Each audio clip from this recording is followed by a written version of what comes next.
Hello, welcome to Empowerment Hour. Oh, welcome to Moment of Truth. My name is Nadia Aisha, my co-host. I'm David Jibodi. And we have the opportunity to have a wonderful guest with us, Mrs. Ajikum. And we are talking about food and nutrition.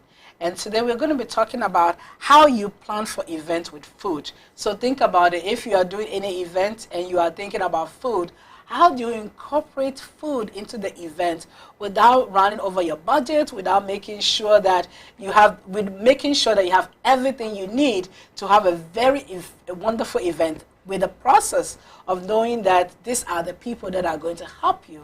Because when you think about food, we always think about the food that we eat. And when we are planning events, we use the same food that we eat at home to plan the event. But our guest is going to tell us how we can incorporate some different things into our menu to make sure the food for the event is extraordinary. And it speaks about what you want and what you want to see happen. So remember to share on Facebook, and also you can call us at 240-200-9717. 240-200-9717. Welcome to Moment of Truth. And our guest will give our guest opportunity to tell us a little bit about herself. Yeah. Good evening. Good evening. Welcome. I'm honored to be here. Yes. My name is Mami Kunedu Kuma Ajikun. I'm a member of Church of Pentecost, and I'm married with 5 beautiful girls. Wow. Yeah. Yes. And, my husband works at the Holy Cross Hospital. And Okay. Well, thank you nice. so much. Thanks for coming. Yes. You're welcome. We really, really appreciate your being our guest. So we're talking about food. How do you think, when you define nutrition, what do you think about nutrition when you think about food and nutrition? What do you think about it?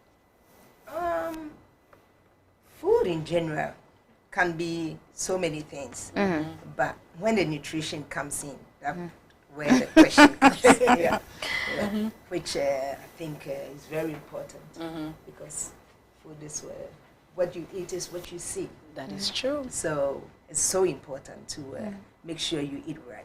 And eating right start from in the morning when you wake up. You make sure you have your good breakfast. Of course, of course. Very healthy breakfast. It doesn't have to be that much, but at least you make sure you eat a good breakfast. Personally, that's what I think. And you always make sure you add your fruits and your vegetables, which I always encourage my girls to make sure they eat their greens. Okay. Well, thank you so much. Thank you. Thank you. So, before we go to how to plan events, how important is food in our lives? How does food affect, let's say, the church in general, the church growth, the family, or our spiritual lives? How important is food? Do we hear from you, like what kind of importance, what kind of role does the food play in family, putting family together or helping church growth, etc.? I think I would say, I will start off by saying, I see we should try and eat at home more. That is one of my most important things. Here in America, we are always in a rush. But at the end of the day, I always advise families to make sure you eat at home, prepare something yourself, and make sure you eat healthy by eating a lot of greens and find a better way to make it easy to be eaten, because sometimes some families barely eat vegetables, greens. Of course. I think mostly it's how it's prepared. So if it doesn't taste right, it's hard for people to actually enjoy the food. And it's our life. It What is. you eat, if you don't eat well, You'll be sick. you'll be sick. So I feel food is so important in our life. Food is very important, because if you don't eat right, we are in America, food is in abundance, but if you don't eat right, it can bring you to somewhere else. So It does. I think eating right is so important. Thank you. I like that you talk about, eating with family. We can be in a society where we are always in a rush. That some people can stay 7 days in the at home, but never really eat as a family together. That to me is like, why? Why are you so, like honestly, why are you so busy that in the 7 days you don't even have time to eat as a family? And it's important, or even eat at home. Some people eat out so often that they're always having a take away, that they don't really have time. And their kids are used to it. They'll be like, Mom, stop at McDonald's. Mom, stop at Chick-fil-A. Like, they know the restaurant by name because you go there so often that your second home. Yes, your refrigerator is empty. You open the refrigerator, it's empty. You don't go grocery shopping. And when you go grocery shopping, you buy those processed food that are prepackaged. That it's not helping. So we need to do more eating at home by spending quality time with the families.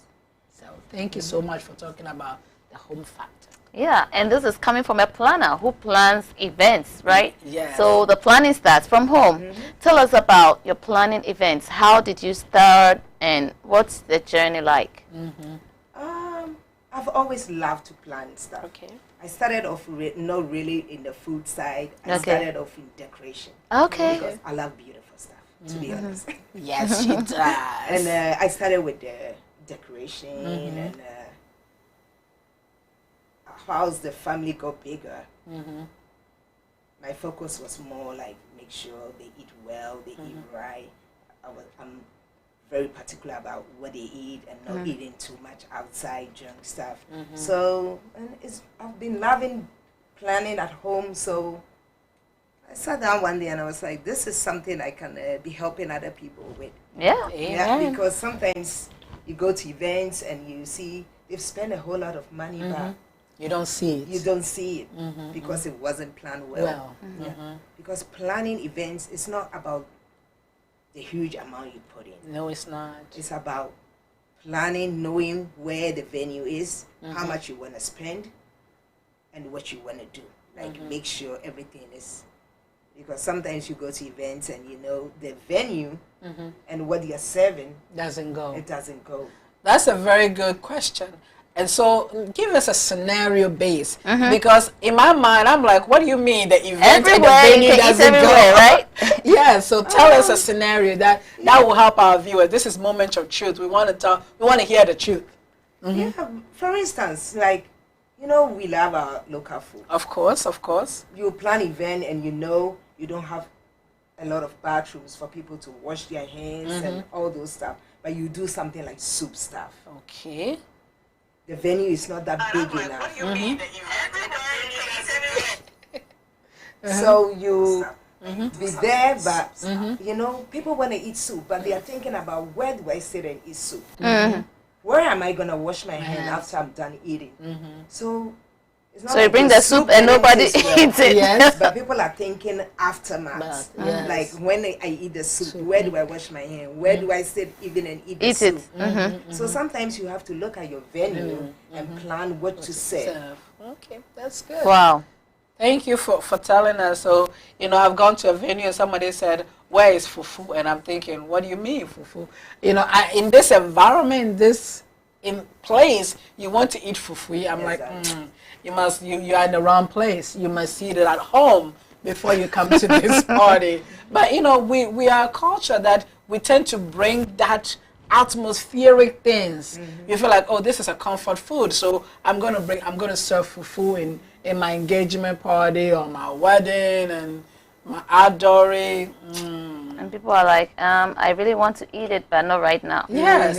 And then you have a lot of people saying, can I take it home? Yeah. And so then you are running around trying to take takeaways because you serve a food that is not meant to be eaten in front of everybody at that particular venue site. Is meant to be eaten at home in your living room with sitting out and really enjoying it. So thank you for that visual image. Because I remember one time somebody had a party. It was kind of brunch in the morning, afternoon, but she wanted to serve jollof rice, of course. But if you have event planners, they can advise you and tell you this is not the time for it. This is not the time. You can make breakfast, but it's still gonna be filling breakfast. It's not just tea, and you can make eggs and add a lot of vegetables, and you know, so you eat breakfast, but you get really full. It's not only rice that fills up. That brings us to a good question. Tell us about some things that we could serve from different times. Because most times when you think about parties, we choose a time, but we never really choose what we are going to eat in that event. So let's start with a brunch, like you're talking about a brunch get together, or the time is around brunch time. What are some of the menus that we need to pick, some food that we need to serve at those occasions? I think we've been doing a lot of rice, our jollof rice. So no rice. Brunch, I would say, for once, let's stay away from rice. Okay, no rice. Okay. So if we what don't do rice, in place of what, rice? What else can we put there? Because everybody come and people come to parties, and this is honest truth. People come to party and they want to eat. So if they come there and there's no food, they are not happy. So if we don't have any rice, I know there's a lot of food. So what other food can we put in place of rice? We can put, like, for instance, eggs. Put a whole lot of vegetables like spinach, peppers, broccoli. You can mix a whole lot of greens with it, and you really get full from that. Okay. And then you can add something like, even you can make rolls. You can make rolls with meat, and you mix with vegetables, and then you just put it in rolls. You know that tortilla wraps. Yeah. You wrap it, and then you cut it. Those are something nice for like morning, afternoon, than rice. And I like the we all eat rice at home. And I like the way you talk about the egg and the spinach and stuff. And I think somebody may be sitting in a moment just be like, what is she talking about? It's like Americans call it Hamlet. You put the egg and everything in it. But you know, Ghana, we used to have those, like in the evening, people have those egg they fry. Yes, chibom. So that's what we're talking about. You know, for a brunch, you have those egg, but you put vegetables and stuff in it, and you can have it sausages. Yes. Even those patates, those hash brownies. You can serve a whole lot. Yes. Luckily, we are here. And of course. They are available. They're available. And you can serve some potatoes. Yes. You can fry some potatoes and have it. So these are brunch food, and you can have orange juice, apple juice, as some of the drinks that you have during that brunch, breakfast type of hour. Lots of water. Yes, definitely lots of water. I prefer water. Good. H2O. So let's talk about the lunch time, like lunch / maybe the thing started around like 2 o'clock, and they are serving you around 2 o'clock to maybe 6 o'clock. What are some of the menu around that time that we need to be looking at those times? I think you can do varieties of salad. Okay. We don't eat a lot of salad in our community. So when you say varieties of salad, like, please tell us examples of those varieties. Like, I'm not talking about the Ghana salad. Oh, okay. Everybody say they don't talk about the Ghana salad. I'm talking about like fruit salad. You can be very smart using some leaves that you won't eat it on its own. Okay. But you mix it with some lettuce, and you won't even notice you are eating that. Like kale, and some spinach. So and some lettuce, and then you mix it together with some carrots. And different dressings. And then different toppings. You can put some chicken on it. You can put some tuna on it. Okay. So different kinds of salad. And then you can eat it with bread. Okay. Different kinds of bread. Okay. So that would, So that will be our lunch from that time. Sandwiches. You can make different sandwiches. Okay. Different types. So our community, this is an event. We're talking about how you plan for event with food, looking at the time. So we think about it. This is moment of truth. So if it's morning time or afternoon time, these are the choices of stuff that you can add to make sure that your event is appropriate for that time frame, and you are not serving our local food all the time. So let's say we talk about that 2 to 6. Now from 6 to 10, 6 p.m. to 10, what will you be serving people? Because sometimes people come at that time and they still want their heavy food at that time. People want fufu at that time too. That's dinner, right? Yes. But then it won't be like till 10. It'll be like around 6 till latest 9. 9. Yeah. Okay.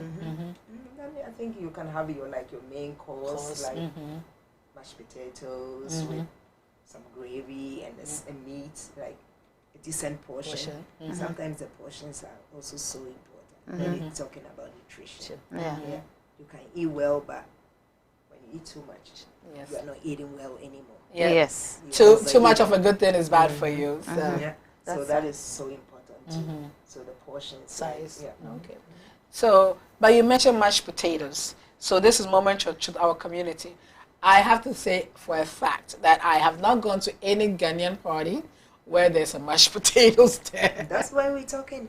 We have to start adding new things to our food, and yeah. I think our parties are getting always the same stuff, and it's about time we introduce a lot of new things. So I like the fact that we talk about introducing new things. So as an event planner, what will you think will help? Because sometimes the person you ask to cook the food is a friend, but that is not their job. So I won't ask a friend who doesn't know how to cook mashed potato to make mashed potato. So how will the event planner help? You know, because it's important to, as you're planning your menu, planning your event, your location, what are some of the things that you want to encourage a person who is orchestrating this event? What will you tell them as the event planner for it? I think first of all, you will tell them what you think will make a different, will help. But secondly, maybe the person will ask you, do you know anybody? Okay. Personally, I know a lot of people who do all these kind of food, so I can introduce you to the person. And sometimes we don't ask because we think it's so expensive, we can afford it. But maybe it's not expensive, but you haven't asked. So it's all about letting the person know, and then.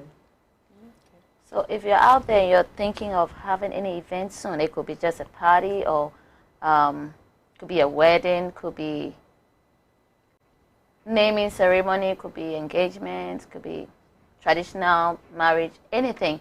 I think that Mrs. Ajekum would give you her number. Just call and find out, how, talking about your budgets, find out how much it will cost to work with an event planner. It takes a lot of work off your shoulders. It's just a lot of stress off your body. Yes, because when I had my wedding, I didn't have to do too much because I had an event planner. You just had to tell her exactly what you want, and then she goes, does it. And when you come, you see it is so beautiful. Yeah. So you can take some of the stress off when you get help. So just like Mrs. Ajekum said, sometimes we think it's so expensive, so we don't even ask. Yes. But for all you know, it's not that expensive. So check it out. Yes. She put out her number, and then you get a call. Call her. Yeah. Yeah. And I think one of the things that is also important that you talk about was the layout of having a conversation with somebody. Whenever you are planning something, I always tell people, it starts with here in your mind, like, okay, this is what I want. You have a vision. And sometimes I'm telling you, your vision is right here, but when you start putting it on paper, you can tell that your vision is not going to happen. So it is important to talk to somebody who can give you real proof, because reality is not as much as the dream. So if you lay it out, the event planner will tell you, you know what, you wanted 200 people, your budget can only take 50 people. So be realistic, Right. and sometimes that's our problem too. We tend to not have a realistic picture of what we want. So that's what the event planner will do when it comes to how to plan and add food to the venue side to make it work. So what are some of the challenges that you feel like with our community when it comes to being honest with people? Because sometimes I think as an event planner, you meet a lot of challenges. What are some of the things that you want to tell people? Like we talk about the food. How will you tell people, and how do they perceive when you tell them stuff? I think one of the biggest challenges, we are not really ready to add new things, try new things. Yeah, because when we are saying, we're trying to do something beside the awache and the jollof rice, but the most comments that I hear is, how's my party not going to have jollof rice? That's not going to work. Even though we eat that at home all the time, still people are so used to having that in their party. So if you're trying to like let them do something new, some people find it very difficult. Difficult to. Is it hard to convince people that it is in your best interest? Like the person who is having a brunch party and serving jollof right at the brunch, is it very hard? Do you think it would be very hard to educate the person? Say, you know what, at this venue, at this time, it's just appropriate to have different food, not the jollof rice and the wache. It does work with some people, but not some with people everybody. but not with everybody. Yeah. And I'm thinking now that sometimes changing everything will not work, but taking some out and introducing some new things a little at a time, you know, for some people that'll work. So like they have maybe 4 or 5 things on the menu. We keep maybe 1 and we introduce some other things. That might work, especially if it is more cost effective. But the thing is, if you don't ask, you will not even know that it's more cost effective. And that's what Mrs. Agyekum is trying to drive home. We need to ask questions so we can get a better understanding of what we can do. So what are the questions that you normally receive? Like, what questions do people ask you mostly when it comes to event planning? Like weddings, anniversaries. What are people's concerns? What are the questions that they ask more often? What are their fears? Fears. The first, you know, people always have a fear. Will the food be enough? That's always a big fear, because the worst thing is to go to a place where there's the food run out in the middle of everything else. And I've been there; it's not fun. Will the food be enough? I think it happens a lot because most of our parties we don't do strictly by invitation. That is true. So you're guessing. Yes, you do. And sometimes you have a big crowd, and sometimes you have a little crowd. Yeah. So it makes it very hard. Yeah. But when you have strictly invitation, you know this amount is coming, you know what you're cooking for this amount. But it makes it very hard when, like for instance, you're in Pentecost and you have a wedding. Yes. And everybody's invited. Will everybody come? That is true. You're not sure. You are not sure. So you might overcook. Yes. But when it comes to our Ghanaian community, even when you overcook, people will take the food home. Yes. And that is one thing I've learned. That's good. You know, there's never way people You will can take waste. They won't go to waste. So the problem is shortage. Yes, yes, that is the shortage. And so when it comes to those things, like in terms of shortages, what are some of the things that you encourage? Because sometimes as an event planner, you need to have a backup plan. So what do you think you want to, because this moment of truth, what should be some backup plan that people should have when they are planning events, just in case those things happen? We have shortage of also, food. before we get to your question, and that is where not being able to do exactly what you want comes in, because you don't know how many people are coming. So you have to try and do something that you think it will be enough for everybody. So you end up not doing exactly how you want your wedding or how you want your event to be. So I sometimes I think having invites is so important when you're having a ceremony. Yes. But like you talk about it, I think the hardest part about the invite, not even the invite, is the RSVP. You know, you ask someone to RSVP you and they look at the card and they put in their bag and they're like, I'm coming. Well, who knows you are coming? I personally don't know you are coming, even though I've invited you. So I'm thinking, okay, so then after you give people cards, you have to call them. You know, I think that's part of the event planner job, to call people so that way you know it's a +1, +2, +3. And that's a moment or two to help you that when you take an event planner, their job is to make sure that they have the sufficient number of people for the food that you are being catered to. So thank you. That is a good thing, the invitation. So that's good. And then I was asking about the shortage. So if we do invitation, there will be no shortage. There will be no shortage. If you know that at least you always have to add a little more. Of course. When you plan, you always, like if somebody give you an order for like 150 people, make sure you add like 20 more. Okay, 20 more. Okay. So if they give 50, you give 20 more. If they give 100, you do 40 more? Or no, just 20 more? I would say do 20 more. 20 more. If it's strictly by invitation. Okay. But our community is really hard. I think that's one of the things. So that way, let's talk about the food choices. Back again, I love the fat of the food. So let's just say that we need to have emergency stash food. So I serve already the food is running out. What are some food that we can say is an emergency stash food that if the main dish run out, you can use as emergency stash food? Usually, personally, I think about like finger foods. Okay. Finger food. So you always have to have a backup. Finger foods, like spring rolls, those kind of stuff. So when your party get over like what you planned, you can always quickly fry some spring rolls and add more salad. Those stuff. Yeah. It's good. Because we really want our people to know that our community, when we do party, people get offended when they come to your party or you tell them it's invitation only. Like people literally, even though, it's everybody's invited, the moment they say invitation only, everybody said, why? Why? And we are telling them this is the reason why. So that the person who is planning will know how many people are coming. So it's not because the person doesn't like you, it's just that the fact that the person just needs to know. Especially if you have a hotel that you are doing the event. Nobody can just walk in there, because the room size has a maximum capacity. And so if they say 200 and 400 people walk in there, it means that 200, the extra 200, where are they going to be? Outside? They charge per plate. So yes. After they sell the 200 that you ordered, they're going to charge you extra. And maybe the person doesn't have that extra money. No, they don't. Yeah. So that's true.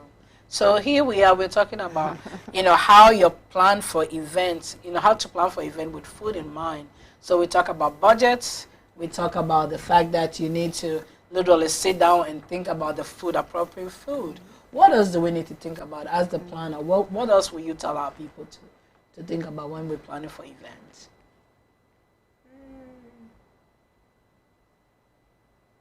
Did you say the venue?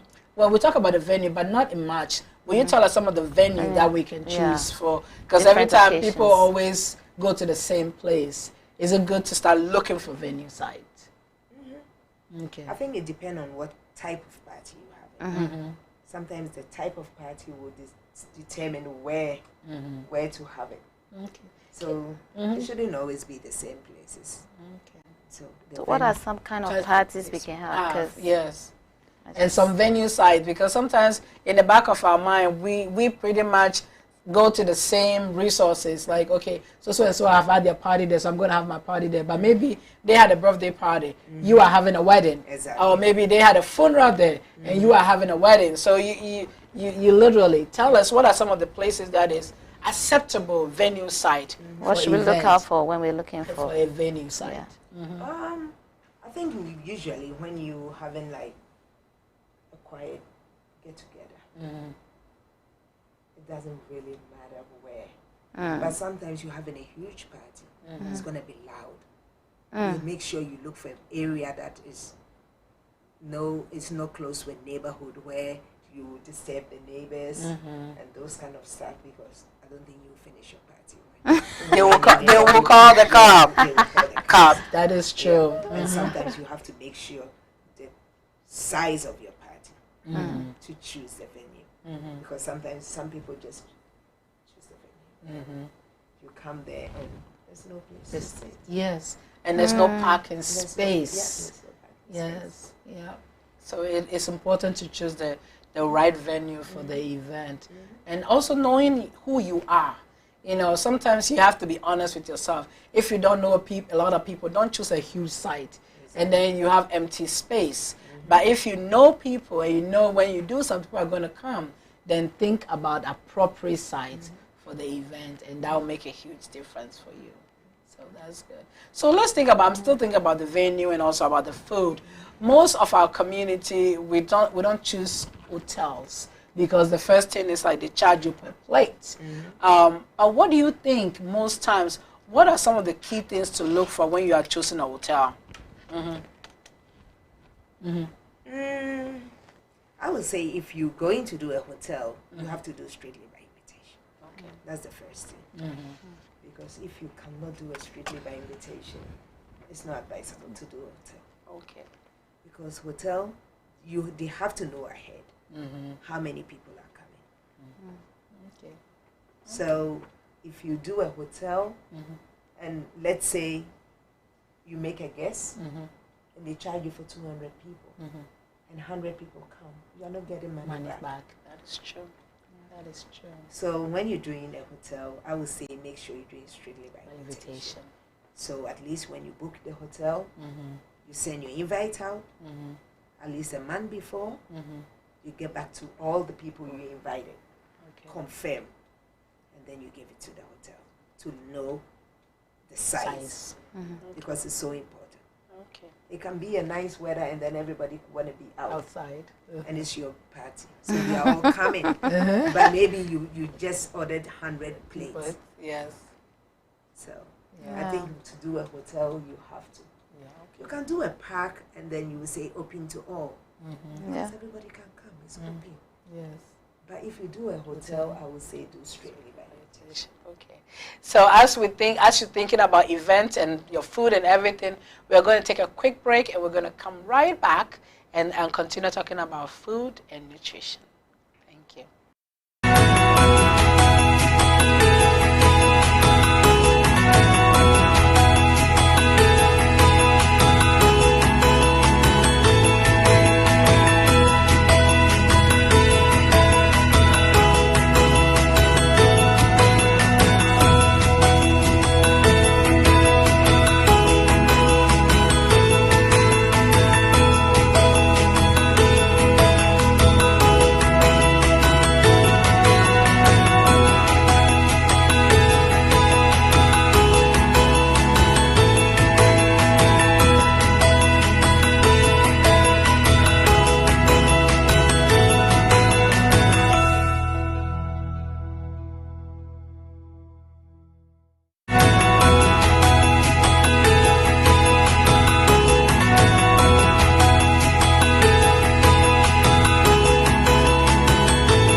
About food and nutrition, and we're talking about how to plan for food for your events. So we have Mrs. Ajekum over here, and I want to know, so you've been planning for over 30 years now. Tell us about, do you have any interesting stories about your planning journey and how you learned how to cope with stress?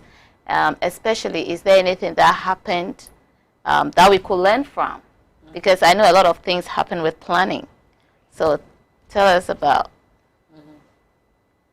I remember, let's say, like we planned for a birthday party, and it was in the summer, so it was an outdoor.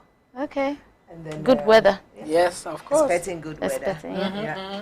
And then last minute we realized it's gonna rain. Oh no. So what did you planned it do? outside? So what happened? Yeah.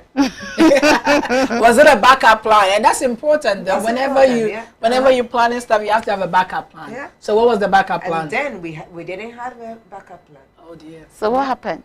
So within 2 days we had to find somewhere else. Oh, wow. Yeah. Yeah. And that could be stressful. yeah, very stressful. So we learned our lesson from there. Did people manage to find a new place? What happened? Oh, luckily people managed to find a new place, but it wasn't easy. Yeah. It wasn't easy to find a A place within where 2 within days. 2 days. And then you have to let people know the change of venue. Because that most people are expecting to come to this party outside, they all prepare, and then you're telling them they have the outfit. You know how when you're having a party, you already pick up your outfit for that particular venue site. And there are some stuff that you were planning to do outside that you can't do. Yes. Some types of food, like frying yams and those stuff. Oh, wow, the whole plan change. Yes. So you have to be... Yeah. That's why it's good to have a planner. Yeah. It is, because it makes a huge difference. Like, we're talking about frying yam and stuff like that. You know, I personally love frying yam. I love all those things. But in certain events or certain venue site, it's not appropriate. Yeah. You know, but we, in our culture, we so incorporate certain things into it that we feel like something is missing if the person is not out there frying some yam at that event, you know, making some donut at that event. We feel like no, but it wasn't at that venue site at that moment. That it couldn't work. Appropriate. They had to change it. They had to change it. So yes, it even happened to us recently. We planned an event for my sister-in-law, and was it a day? No, like 4 days before the occasion, we realized the venue was not available. Oh, wow. Yeah. That is challenging. Yeah. So it's good to have an event planner. I know. It is. Usually event planner, you have to know places. Yes. So if this doesn't work, you know where else to go. So that's where event planner comes in. Okay. Yeah, that's good. And I think it's also important, as we're talking about event planner, sometimes we don't know a lot of places in our mind. Work, church, home. Work, church, home. So that when it comes to doing an event, you need an event planner to say, oh, there's a location here. So they will take you to those sites for you to look at those places, to incorporate it into your, into your budget. Because when you go there to the hotel and you can't afford the hotel, reality check, then you have to figure out if there's a church, a community centers. There's a lot of those places around that, that we don't use because we don't know. Yeah, and that's what event planner is supposed to be doing, because you don't wait for the order before you look for stuff, because you are always looking for stuff. So when you have the order, you know where to go. Because sometimes you can just go in hotels and just take a look, ask questions. Yes. So you know. So when somebody comes with a question, you know which hotel, which place. That's a good tip. So what does it take to be an event planner? Let's say I want to be an event planner tomorrow. I'm trying to become an event planner. What are some things? You just gave me one tip. Just enter hotels and ask questions. What are other things I can do? I want to be an easy event planner. You have to love doing that. You have to love the pressure. Yes. And is it hard to work with people? Because sometimes I always tell people working is like, interaction with people is the challenging part of any job. So as an event planner, is it really challenging because you have to deal with people? Oh, yeah. How challenging is it? It is. Especially when you're dealing with people that thinks they know it all. Of course. It is difficult. But you always making sure you're delivering very well. So at the end of the day, you want to deliver and let the person know what you said is what you're going to do. Yeah. Okay. So don't overpromise and set realistic goals. And tell the truth. And tell the truth. Let them know the truth. Yes. Yeah. If it's going to cost two, say two. Okay. So say, I think it's going to be this. Yes. What you think is what is going to believe. So when you later say it's this, it's going to be like, that's not what you said. And that is the hardest part, because it's your job. So I'm trusting you to do your job. Yes. And so if you can't do your job, don't promise anything. And that is important. So, but, thinking about it, most times when you're doing event planning and you're thinking about drinks, you're thinking about takeaway, you're thinking about snacks, how do you incorporate? Because our community, we don't talk about a 4-course meal. Or a 7-course meal. So how do you tell people, especially if you're doing a dinner and they really want to go all out, how do you help them to plan a meal that is nutritious, beneficial, and cost effective? I think it all starts from what's your budget. Okay. Money, yes. Okay. You talk about the budget first, and then you talk about how many people are you split. Okay. And then you come to the food. The food, you have varieties. So you lay everything out and then you pick together.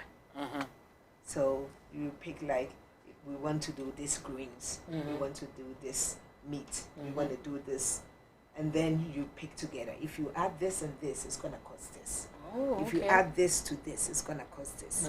So you lay it out for the person to know this is what it's going to cost, and then you decide which one can you afford. Forward. Okay. That's Because good. you can go to event and you say, oh, I want salmon, I want this, I want shrimp, I want that.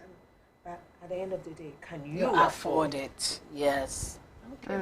It's your packet that is talking. Talking, Yes. yes. So you have to make sure that what you are picking is you can afford.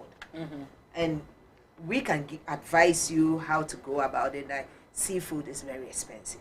So we will It is. advise you, like, add meat and maybe one seafood. Don't do shrimp with salmon and don't do, you know, so Okay. you can cut costs. Courses. Yeah, because you want all the pretty stuff on one plate. But at the end of the day, it's going to The cost you cost. so Yeah. much.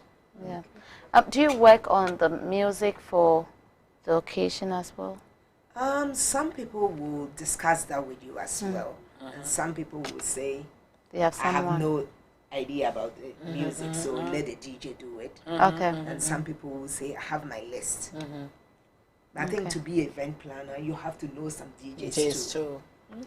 So That's good. after talking to the person, the celebrant, you will know which DJ to introduce. to. Okay. That's good. So we talk about food. Let's talk about the decoration. How important is presentation? Because I'm telling you, sometimes you go to a place and you're like, you don't feel the atmosphere is not festive enough for what they are celebrating. So how important is the layout of the place, and how important is decoration in terms of food display and all those things? That's very important. Because, like this time of the year, very festive in the fall. So I always like, the presentation is so important. Okay. It's very important. And sometimes it doesn't have to be much. Okay. It's how you put it Present out there. it. Okay.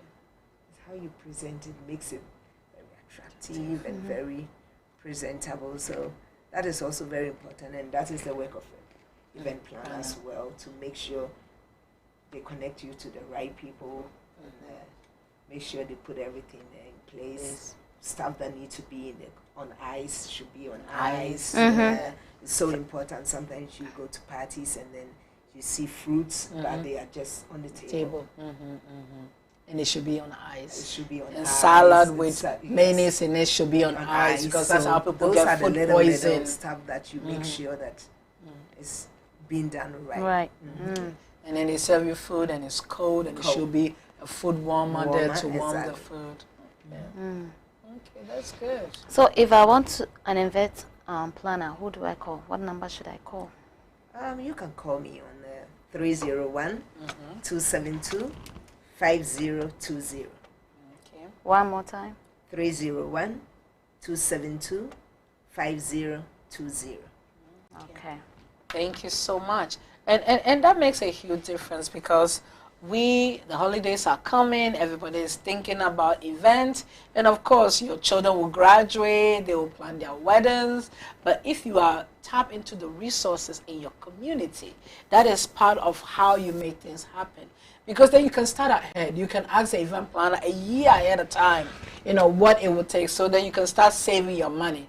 Because most times we don't ask, and then the time comes and we are rushing to do things. So if we can sit down with the event planner and say, I'm thinking about doing something next year. 2020 is coming, I may be getting married, whatever it is, you start planning with the event planner, you coordinate events, and that way it helps. So that way last minute you are not rushing, because some of the venue site, some people you have to get a year in advance. And so if you wait till last minute, you will not get the place you want. And so that way you will not get your dream wedding location. and you feel frustrated because you are waiting till last minute. So event planner helps you to plan those things, so that way you're not wasting time. So if you did not hear the number, it is 310-272. 301. Oh, 301. 301. Wow. So I wrote 3. Wow. 301. 2725020. 301 2725020. You want to find out about having an events planner for whichever occasion you want, or you just want to chat and see how helpful an events planner will be to you in the future, give this number a call. Yes. And also for me in particular, I think it is also very imperative that you start talking about resources in your community. You may not need it, but somebody may need it, and then you can point to the person and say, oh, Miss Ajekum, she's an event planner. I've talked to her in the past, because you can always give recommendation. Right. You know, and that recommendation means that you talk to the person to get ideas. You know, and I think sometimes that's our problem in our community. We feel like people are going to steal our ideas. So we don't share ideas. So I'm telling you, Moment Church, please share ideas, because you can only improve upon it. You know, somebody may tell you a venue site that you have never been there, and you say, oh, this is a great place. And so somebody else may want it for a wedding, and then you also introduce them to the same place. And our community really gets better. Yes. You know, so that's what we want to do. So if you have some things that you want to tell us, some last minute things that you want to our viewers, what are some key things that you want people to know when it comes to, you know, starting an event or planning an event? What are some key areas you want them to focus on? I would say start planning ahead of time. Okay. Because I know even right now, even hairstylists, if you don't book a year ahead, Whoa. you will not get, yes. A year ahead for hairstylish? Oh, yes. So, depending on what you want. And from my experience, when you plan ahead, it makes things very easy. Okay. And it makes things turn out much better. Okay. Yeah. Planning ahead is always the Important. number one thing I would say, plan ahead. Okay. Anything else? Talk to the right people. Okay. So important to talk to the right people, because sometimes you plan events and you don't talk to the right people. You end up spending so much that maybe you wouldn't have spent if you spoke to the right people. So I think talking to the right people is so important too. Sometimes you think it costs a lot to talk to event planner, but maybe it's not what you're thinking. So, That's good. And it'll help you a whole lot when you get somebody involved, unless you are good in planning your own thing. If not, because I think sometimes it's good to plan a family get-together. There's a difference between planning a family get-together and planning an elaborate event. And sometimes you have to be honest with yourself. You may be good at planning a family get-together, but when you're planning a wedding, you know, a funeral and those things, you need somebody who is trained, that is their job to really give you the right information. So it's important. So sometimes when you don't get event planner involved, you can go over your budget before you know. You haven't even bought the important stuff. Yes. Because you bought a lot of things that it's not everything you're seeing is pretty. It's nice. You need it. But before you know, the money is finished and you haven't bought the most important stuff. Okay. That is important. Thank you so much. And we can go on and on and on, but our time is fast spent. So we really want to highlight a couple of things. The first one highlight is we are wearing My Testimony. So it's definitely going on. We are here. We are going on. We have the Adonai Praise and Worship that is going on with the event. And we have a lot of musicians that are here. Francis Asumedu is the one who is talking about My Testimony. So he's our guest, and he's here, and he's going to be performing. It's at Bediako Memorial Chapel, and we are here today, tomorrow, Saturday, and Sunday, starting from 7. So please come and support it.